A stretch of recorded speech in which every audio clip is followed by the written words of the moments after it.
Overseas share కావాలంట. పైగా ఎప్పుడు ఏ క్లాస్ పెడతాడు, ఎప్పుడు ఏ క్లాస్ పెడతాడు. మరి ఇప్పుడు మన సినిమాకి ఫైనాన్స్ ఎవరు చేస్తారు సార్? ఆల్రెడీ ఇంకోటి సెటప్ చేశా. వాడికి 30% ఓవర్సీస్ షేర్ ఇస్తే చాలు. ఆయనదే కంపెనీ సార్? కంపెనీ కాదు, అడ్డ. పేరు శ్రీశైలం అన్న. పెద్ద రౌడీ. రౌడీయా? రౌడీ మన సినిమాకి ఫైనాన్స్ చేయడం ఏంటి సార్? మనకు కావాల్సింది అది డబ్బు, రౌడీజం కాదు. పైగా కార్పొరేట్ కంపెనీ బ్యాక్గ్రౌండ్ ఫైనాన్స్ చేసేది ఏ బిన్ లాడెను, ఏ దావుద్ ఇబ్రహీమో ఏంటొచ్చు కదా, మనకు తెలియదు కదా. ప్రతి ప్రొడ్యూసర్ అనక ఓ డాన్ ఉంటాడు. శ్రీశైలం అన్న ఇప్పుడు మర్డర్లు మానేసి చాలా మంచోడైపోయింది. మర్డర్లా? మర్డర్స్ చేశాడు ఆయన? చాలా.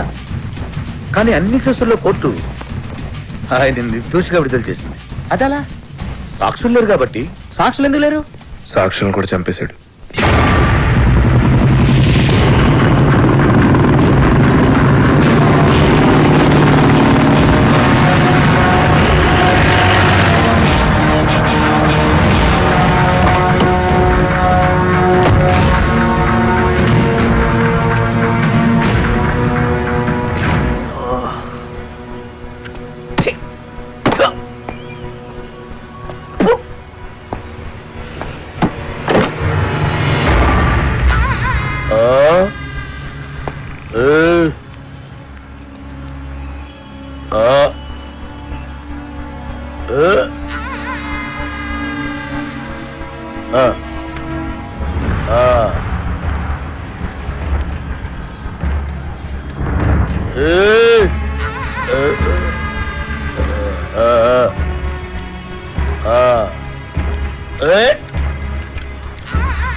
ఇవాళ కూడా ఎవరు రాలేదరా?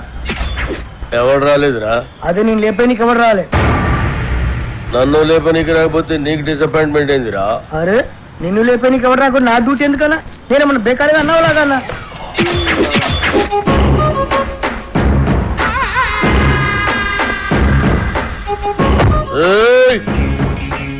కంటితో చూస్తే ఆర్డర్, కన్నుతో చూస్తే మర్డర్. ఇది శ్రీశైలం స్టైల్. జనానికి గన్ అంటే భయం, గన్నుకి నేనంటే భయం. అలా నువ్వు అంటే నాకు భయం లేదనా? దిల్లానా? అరే చూప్, నీ గురించి కాదురా, గన్ గన్ గురించి. Welcome to the cinema industry Srisailam అన్నా. అసలు మీకున్న బ్యాక్గ్రౌండ్ ఈ సినిమా ఇండస్ట్రీలో ఎవరికి ఉందన్నా? అన్నా బ్యాక్గ్రౌండ్ కాదురా, బ్యాక్ రౌడీస్. అన్నా ఇతని పేరు అప్పలరాజు, మన సినిమా డైరెక్టర్.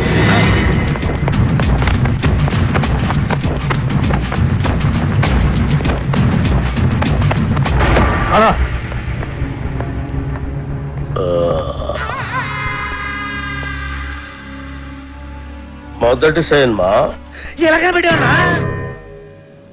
నేను మొట్టమొదట మర్డర్ చేసినప్పుడు సిన్సియారిటీ నీ కళ్ళలో కనిపిస్తుంది.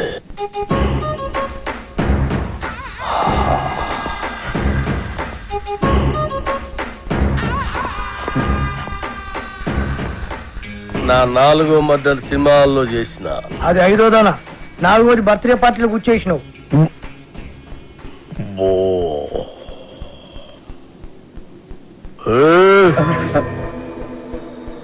కూకోమని కూడా అన్న చెప్పాలా? కూకోరి.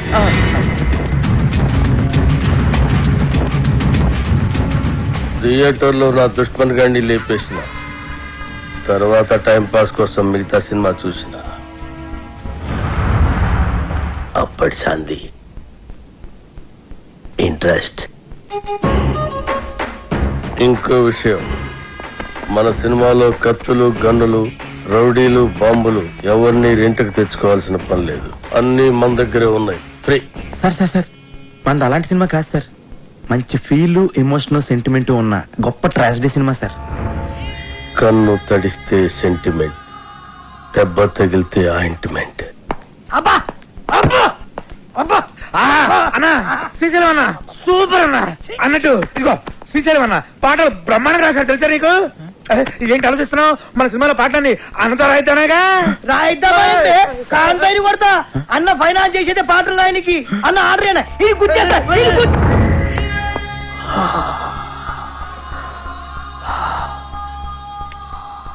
గన్నుకుంటుంది కన్నీరు, బుల్లెట్టుకుంటుంది పన్నీరు. వా అన్నా వా వా అన్నా శ్రీశైలం అన్నా, నీలాంటి ఒక మహాకవి మా సినిమాకి ఫైనాన్స్ అవ్వటం నిజంగా మా అదృష్టం అన్నా. రాజు, అవును మన అదృష్టం. సినిమాలో నా పాటలు పెట్టుకుంటే గన్నుకు బదులు పెన్నుంటుంది, లేదంటే మీ అందరి తలల్లో బుల్లెట్ ఉంటుంది. వా అన్నా వా వా వా వా వా వా